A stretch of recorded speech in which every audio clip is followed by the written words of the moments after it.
चलिए बच्चों, आज हम स्टार्ट कर रहे हैं class 9th chapter number 6। Chapter number जो 6 है वो क्या है? Line and angles. चलिए स्टार्ट करते हैं शुरू से। सबसे पहले पॉइंट क्या होता है? ठीक है, पॉइंट, ये पॉइंट है और हम इसको ऐसे बना दें तो ये भी पॉइंट है, ये भी पॉइंट है। इसको हम किसी से भी रिप्रेजेंट कर सकते हैं, कोई भी नाम दे सकते हैं। ठीक है, तो it means what is the definition of the point. Point की जो डेफिनेशन है, it has no length, no breadth, no height. Now again, what is the second definition? Is the line segment. तो what is the line segment? It is the part of any line. कोई भी line हो, उसका कोई part जो होता है वो लाइन सेगमेंट कहलाता है। इसको अगर हम ए बी से रिप्रेजेंट करें तो इसको हम ए बी के ऊपर ये एक बार लगा देंगे, तो इससे हम लाइन सेगमेंट को रिप्रेजेंट करते हैं। ठीक है, इसके बाद में आता है रे। व्हाट इज़ द रे? It has one and point, और इसको हम इधर आगे कहीं तक भी बढ़ा सकते हैं। और इसको जो रिप्रेजेंट करने का जो तरीका है, ए बी पर हम एक एरो लगा देंगे। ठीक है, अगर ये हमारी जो रे है, इसमें इधर वाला, इसको हम इधर नहीं बढ़ा सकते। ऐसे ही लाइन सेगमेंट में ना इसको इधर बढ़ा सकते हैं ना इसको इधर बढ़ा सकते हैं। This is a fix point है। ये वाला जो पॉइंट है ये क्या है? फिक्स पॉइंट है। और ये वाला पॉइंट क्या है? Terminal point. इसको हम आगे बढ़ा सकते हैं। इसके बाद में लाइन। ओके, लाइन क्या होती है? लाइन को हम क्या करेंगे, ये हमारी कोई लाइन है, इसको हम इधर भी बढ़ा सकते हैं और इधर भी बढ़ा सकते हैं, जितना चाहे उतना बढ़ा सकते हैं। और ए बी से इसको रिप्रेजेंट करेंगे, ए बी, और इस पर एरो लगा के हम लाइन को रिप्रेजेंट करते हैं। ओके, ये तो हो गई लाइन की बात। इसके बाद में अब बात आती है एंगल की। अब एंगल क्या होते हैं? जैसे हमारे पास कोई भी, हमने एक, ये क्या है? रे। ठीक है, अब इसको हमने क्या किया, इसको हमने टर्मिनेट किया इधर। ऐसे हम इसको टर्मिनेट करेंगे। टर्मिनेट करने पर हमारा ये जो आएगा, यहाँ से यहाँ तक हमने इसको टर्मिनेट किया। ठीक है, तो ये जो मेजरमेंट है इतना इतना, ये क्या कहलाएगा? एंगल कहलाएगा। ठीक है, इसको जो रिप्रेजेंट करने का जो तरीका है, इसको हम, ये हमने ओ पॉइंट मान लिया, ये इसका एंगल का वर्टेक्स कहलाता है। ये वाली आर्म्स कहलाती हैं। ठीक है, ये एक आर्म ओ ए, दूसरी आर्म ओ बी, और ये इसका जो मेजरमेंट है ये कितना भी हो सकता है। अब हम टाइप ऑफ एंगल जब पढ़ेंगे तो उसमें ये जो टाइप है उसके बारे में पढ़ेंगे। ठीक है, तो ये इंक्लिनेशन जो होता है किसी चीज़ का, वो क्या कहलाता है? एंगल कहलाता है। इसके बाद में type of angle.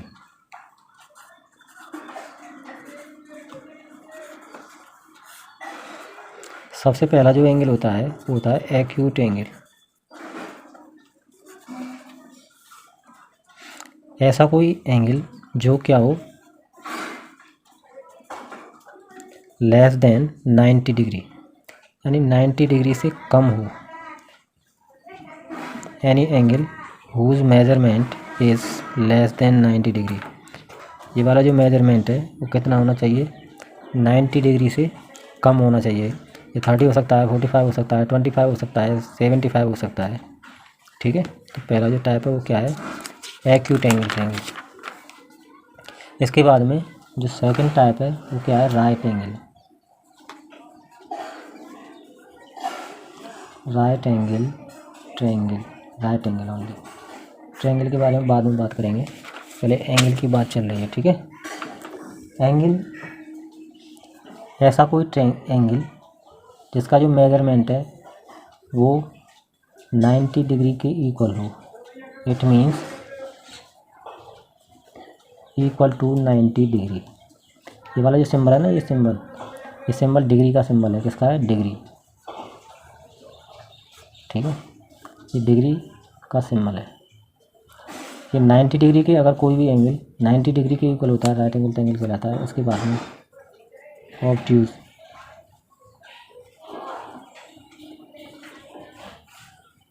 Obtuse angle क्या होता है? ऑब्ट्यूज जो एंगल होता है 90 डिग्री से बड़ा, इट मीन्स ग्रेटर देन 90 से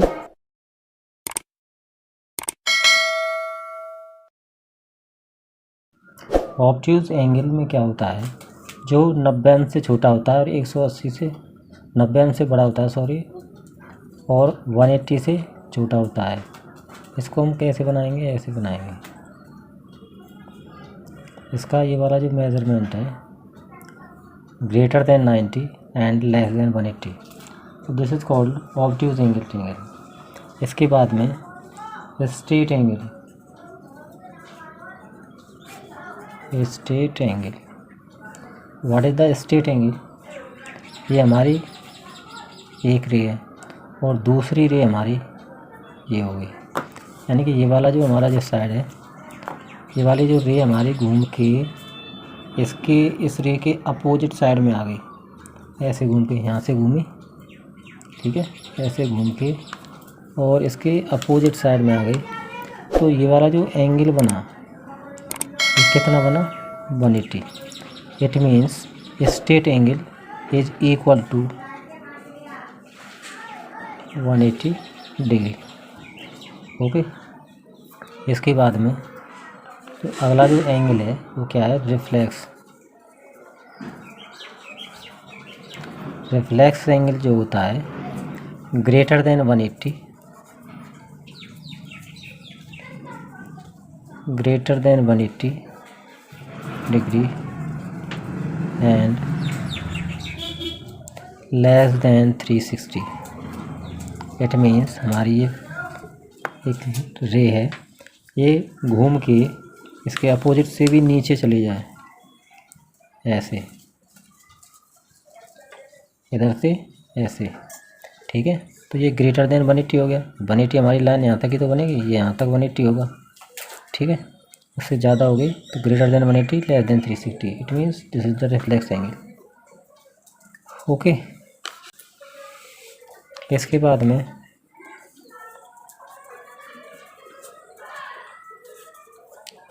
कंप्लीट एंगल।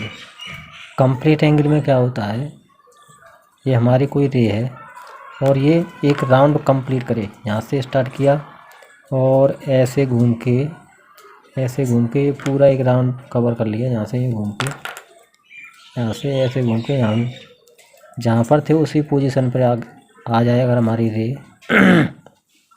यानी कि इट इज़ इक्वल टू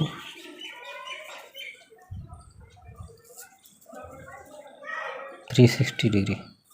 इसका जो मेजरमेंट है वो कितना है? 360 डिग्री, ठीक है। ये सब क्या थी? टाइप ऑफ एंगल थे। क्या थे ये? Type of angle. Type of angle में सबसे पहले आपने पढ़ा एक्यूट एंगल लेस देन 90, ठीक है। इसके बाद में right angle equal to 90, obtuse angle greater than 90 and less than 180, straight angle equal to 180 and reflex angle greater than 180 and less than 360। Complete angle is equal to 360 degree, ठीक है। ये थे आपके टाइप ऑफ एंगल्स। इसके बाद में अब सबसे पहले हम स्टार्ट करेंगे एडजेसेंट एंगल।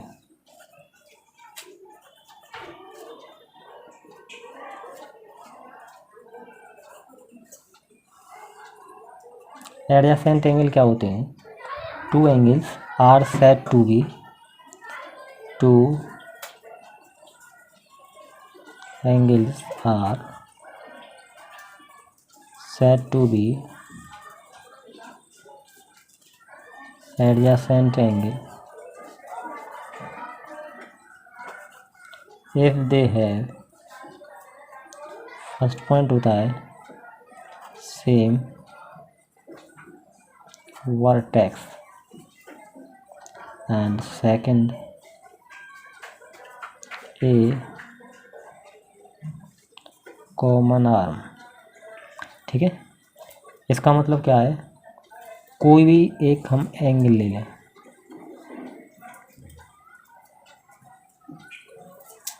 इसको हमने पॉइंट दे दिया ए, ये बी और ये सी और ये वाला ओ। अब आपके पास ये दो एंगल है, ठीक है, ये एंगल ए है और ये एंगल बी है। Two angles are said to be adjacent angle, ठीक है। ये दोनों एंगल एडजेसेंट कब होंगे? जब इनका जो वर्टेक्स है, ये वाला वर्टेक्स कहलाता है। तो ये इसका देखो, ये और ये दोनों जो हमारे एंगल्स हैं उनका सेम वर्टेक्स है कि नहीं? तो this is the same vertex.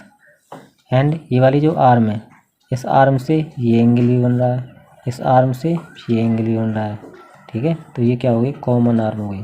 तो ये ए और बी जो एंगल है ये दोनों आपस में क्या कहलाएंगे? एडजेसेंट एंगल कहलाएंगे, ठीक है। इसके बाद में लीनियर पेयर,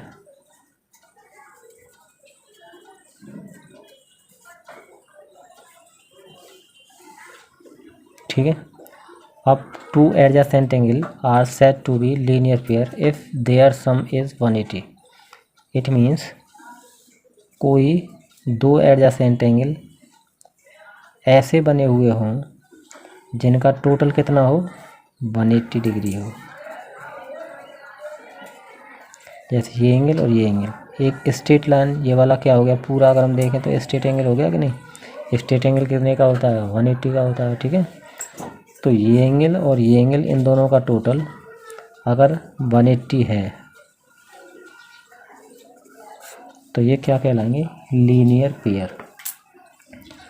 इसके बाद में आता है वर्टिकली, ठीक है, अपोजिट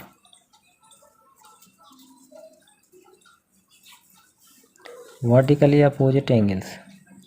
वर्टिकली अपोजिट एंगल्स क्या होते हैं? एक हमारी ये लाइन है और दूसरी हमारी ये लाइन है। अगर ये किसी पॉइंट पर इंटरसेक्ट करती हैं, two line intersect each other at a point,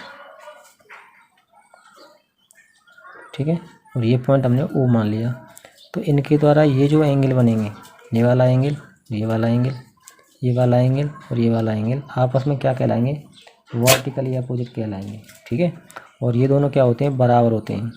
अगर ये वाला ए है तो ये वाला भी ए होगा, ये वाला बी है तो ये वाला भी बी होगा।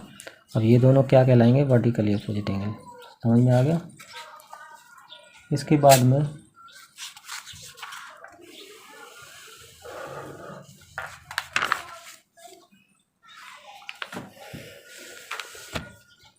इंटरसेक्टिंग लाइन, इंटरसेक्टिंग लाइन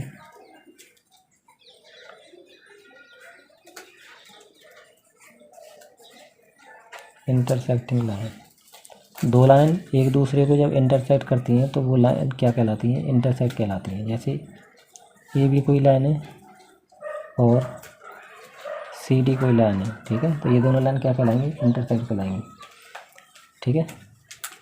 इसके बाद में पैरेलल लाइन,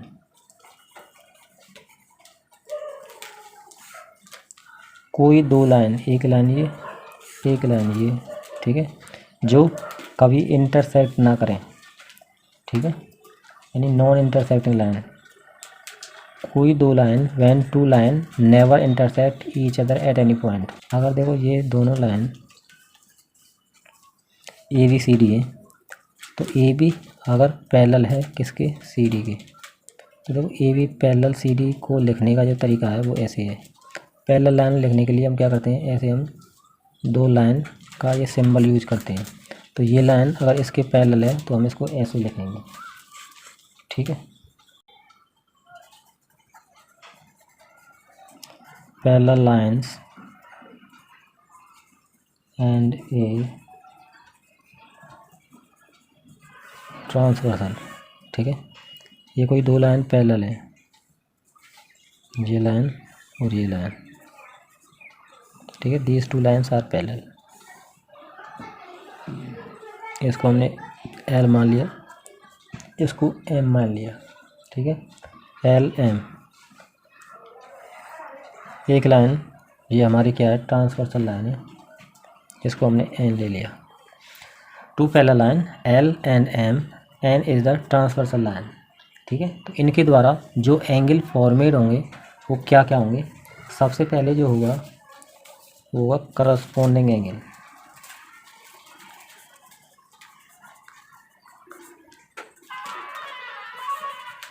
ठीक है, अब इसमें करस्पॉन्डिंग एंगल कौन से होंगे? अब हम करस्पॉन्डिंग एंगल के लिए हम क्या करेंगे, इधर साइड के। चलो सबसे पहले हम इसके नाम लिख लेते हैं। ये 1 है, ये 2 है, ये 3 है, ये 4 है। ठीक है, ऐसे ये 5 हो गया, ये 6 हो गया, 7 और ये 8, कोई भी नाम दे सकते हैं। ठीक है, तो करस्पॉन्डिंग एंगल के लिए अब देखो ये वाला जो एंगल है इधर साइड का, एक ही साइड वाले एंगल लेंगे और ऊपर ऊपर वाले लेंगे। ये वाली जो पैरेलल लाइन है इसके ऊपर ऊपर वाले एंगल। ठीक है, तो इसके ऊपर वाला एंगल कौन सा है? 5। इसके ऊपर वाला एंगल कौन सा है? 1। तो एंगल 1 एंड एंगल 5। तो 1 और 5 करस्पॉन्डिंग हो गए, 2 और 6 हो गए, 2 एंड 6। 4 और 8 हो गए, एंगल 4 एंड एंगल 8। ठीक है, 3 और 7 हो गए, एंगल 3 एंड एंगल 7। ये सब क्या है? करस्पॉन्डिंग एंगल्स हैं। क्या है ये? Corresponding angles. उसके बाद में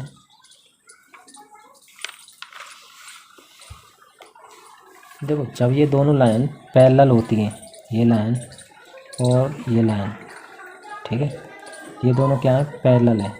और ये कोई ट्रांसवर्सल लाइन, जब ये दोनों पैरेलल लाइन है तो इसके जो करस्पॉन्डिंग एंगल है अल्टरनेट इंटीरियर एंगल है। ठीक है, तो करस्पॉन्डिंग एंगल क्या होंगे? आपस में बराबर होंगे। इसके बाद में सेकंड क्या है? Alternate interior.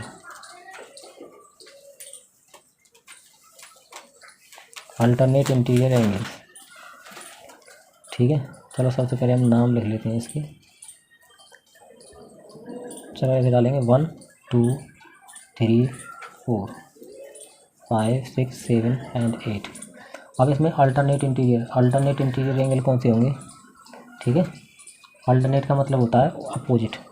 ये इसका अपोजिट, ये इसका अपोजिट। इंटीरियर का मतलब ये वाली जो लाइन है, ये वाली जो लाइन है, इनके अंदर वाले कौन कौन थे? अपोजिट। ठीक है, ये इसका अल्टरनेट इंटीरियर हो गया, ये इसका अल्टरनेट हो गया। यानी कि ये 5 इसका अल्टरनेट इंटीरियर 3 का, 4 इसका अल्टरनेट इंटीरियर है 6 का। ठीक है, तो angle 4 and angle 6, angle 5 and angle 3, ये एक दूसरे के बराबर भी होंगे। एंगल 4 एक किसके बराबर होगा? 6 के, और 5 बराबर होगा एंगल 3 के। ठीक है, अल्टरनेट इंटीरियर, अगर ये दो लाइन पैरेलल हैं तो ये तभी बराबर होंगे, अदरवाइज बराबर नहीं होंगे। इसके बाद में अल्टरनेट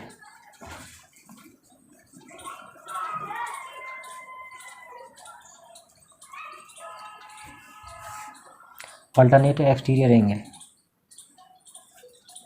अल्टरनेट एक्सटीरियर एंगल में क्या होता है? ठीक है, एक्सटीरियर का मतलब अब हमें बाहर वाले लेने हैं, इसके ऊपर वाले, इसके ऊपर वाले अपोजिट एंगल है 1 और 7। तो एंगल 1 एंड एंगल 7। ठीक है, 3 नहीं 2 एंड 8, एंगल 2 एंड एंगल 8। ठीक है, अब ये आपस में बराबर भी होंगे। 1 इज इक्वल टू एंगल 7 के होगा और 2 इज इक्वल टू 8 के भी होगा। ठीक है, यानी कि अल्टरनेट एक्सटीरियर का मतलब है बाहर वाला, ये इसका, ठीक है, ये इसका। इसके बाद में इंटीरियर एंगल,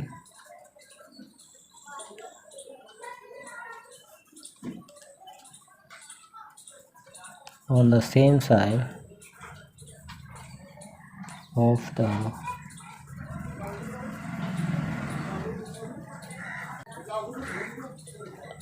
ट्रांसवर्सल। इनको हम को इंटीरियर एंगल भी कहते हैं।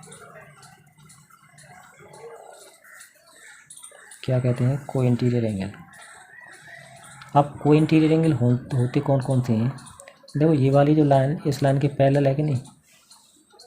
एम है, एन है और ये एल है। एम पैरेलल एम, एल क्या है? ट्रांसवर्सल लाइन है। तो ये 4 और 5, एंगल 4 एंड एंगल 5। ठीक है, 4 और 5 क्या कहलाएंगे? को इंटीरियर एंगल कहलाएंगे। सिमिलरली एंगल 3 एंड एंगल 6, 3 और 6 क्या कहलाएंगे? को इंटीरियर एंगल कहलाएंगे। ठीक है, एक चीज़ और होती है, एंगल 4 प्लस एंगल 5, इनका टोटल 180 होता है, ये याद रखेंगे। Angle 3 plus angle 6 is equal to 180 degree.